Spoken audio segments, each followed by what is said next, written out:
Number one, put God first. Put God first in everything you do. Everything that you think you see in me, everything that I've accomplished, everything that you think I have, and I have a few things, everything that I have is by the grace of God. Understand that. It's a gift. 40 years ago, March 27th, 1975, it was 40 years ago, just this past March, I was flunking out of college. I had a 1.7 grade point average. I hope none of you can relate. I had a 1.7 grade point average. I was sitting in my mother's beauty shop. They still call it beauty shops now? What they call it now? Yeah, I was sitting in the beauty parlor. I was sitting in my mother's beauty parlor, and I'm looking in the mirror, and I see behind me this woman under the dryer. And every time she looked up, every time I looked up, she was looking at me, just looking me in the eye. And I didn't know who she was, and I said, she said, somebody give me a pen, give me a pencil, I have a prophecy. March 27, 1975, she said, boy, you are going to travel the world and speak to millions of people. Now, mind you, I was flunked out of college. I'm thinking about joining the army. I didn't know what I was going to do, and she's telling me I'm going to travel the world and speak to millions of people. Well, I have traveled the world, and I have spoke to millions of people. But that's not the most important thing, the success that I had. The most important thing is that what she taught me and what she told me that day has stayed with me since. I've been protected. I've been directed. I've been corrected. I've kept God in my life, and it's kept me humble. I didn't always stick with him, but he always stuck with me. So stick with him in everything you do. If you think you want to do what you think I've done, then do what I've done and stick with God. Number two, fail big. That's right. Fail big. Today's the beginning of the rest of your life, and it can be very frightening. It's a new world out there. It's a mean world out there, and you only live once. So do what you feel passionate about. Take chances professionally.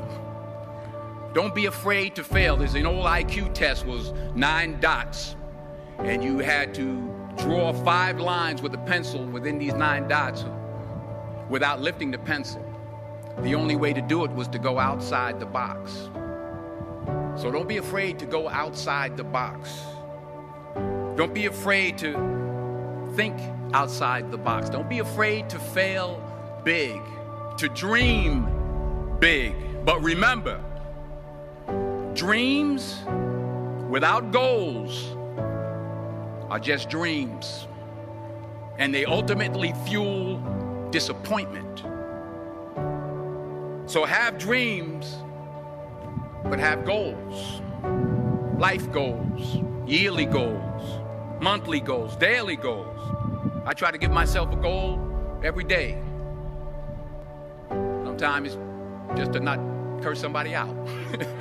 Simple goals, but have goals. And understand that to achieve these goals, you must apply discipline and consistency. In order to achieve your goals, you must apply discipline, which you've already done, and consistency every day, not just on Tuesday and miss a few days. You have to work at it every day. You have to plan every day. You've heard the saying, we don't plan to fail, we fail to plan. Hard work works. Working really hard is what successful people do. And in this text, tweet, twerk world that you've grown up in, remember, just because you're doing a lot more doesn't mean you're getting a lot more done. Remember that. Just because you're doing a lot more doesn't mean you're getting a lot more done. Don't confuse movement with progress. My mother told me, she said, yeah, because you can run in place all the time and never get anywhere. So continue to strive, continue to have goals, continue to progress. Number 3, you'll never see a U-Haul behind a hearse. I'll say it again. You'll never see a U-Haul behind a hearse. I don't care how much money you make, you can't take it with you. And it's not how much you have. It's what you do with what you have. We all have different talents. Some of you will be doctors, some lawyers, some scientists, some educators, some nurses, some teachers. Yeah, okay. Some preachers. The most selfish thing you can do in this world is help someone else. Why is it selfish? Because the gratification, the goodness that comes to you, the good feeling that I get from helping others, nothing's better than that. Not jewelry, not big house I have, not the cars, but it's the joy. That's where the joy is, in helping others. That's where the success is. Finally, I pray that you put your slippers way under the bed tonight, so that when you wake up in the morning, you have to get on your knees to reach them. And while you're down there, say thank you for grace. Thank you for mercy. Thank you for understanding. Thank you for wisdom. Thank you for parents. Thank you for love. Thank you for kindness. Thank you for humility. Thank you for peace. Thank you for prosperity. Say thank you in advance for what's already yours. That's how I live my life. That's why I am, one of the reasons why I am today.